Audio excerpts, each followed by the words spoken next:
we will here in the near future. Mac, $42.6 million is what was distributed based on what Bob Bowlesby said back at Big 12 Media Days. There's always the discussion about who would lose what because of Texas OU or now with the Pac-12 with USC and UCLA. Do you feel confident that when all is said and done and the new deal is made, whatever and whoever's a part of it with the Big 12, that 42.6 would be the lowest ceiling? Yeah, it's the first thing that came to my mind is, first of all, and I think you know this, right? I've never heard a head coach get up and say, "Hey, I just signed a really bad recruiting class." Yes. Right. Yes. So my answer is yes, but genuinely, I think there's, because we've been forced, to some degree to look and really evaluate, our league over the last 9 months. And as we, think about potential, even, additional changes, obviously started by USC and UCLA, lately. But, so we've really had to kind of look deep, within and begin to project and think about future. And I would just say it's really positive. I think the Big 12 has a really strong path, regardless of whether we add teams or not add teams.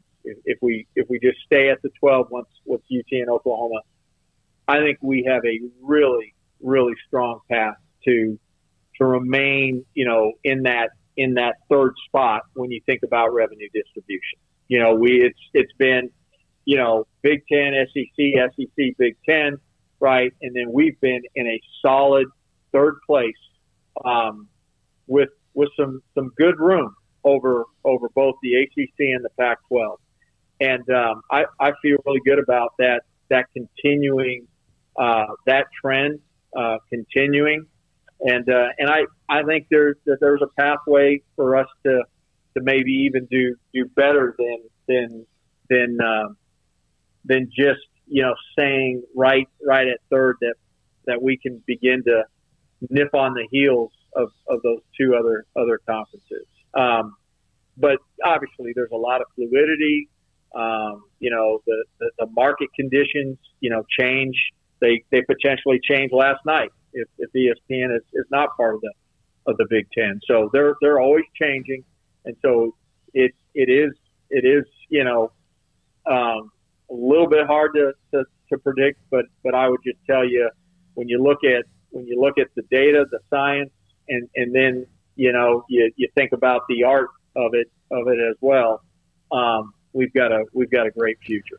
Is it possible if you don't do that, if you don't start to just be what would be a distant third, based on the projections of what we hear about the Big Ten and the SEC, is it possible for everyone to keep up with the Joneses, so to speak, even though right now you beat some of these schools with bigger budgets, bigger revenue, bigger stadiums, bigger alums straight up? Could you do that over the long haul? Can Baylor do it over the long haul? Absolutely. Yeah. I wouldn't have signed a 10-year deal. This. I'm as competitive as anybody you're going to meet. I hate losing, love to win, all of that. I wouldn't have stayed here and agreed to stay here for 10 years if I didn't think that there was going to be a way that Baylor athletics continues to be nationally relevant. So, simple answer, yes. Mack Rhoades, Director of Athletics at Baylor, with his second 365 Radio, 365 Sports. Mack, one of the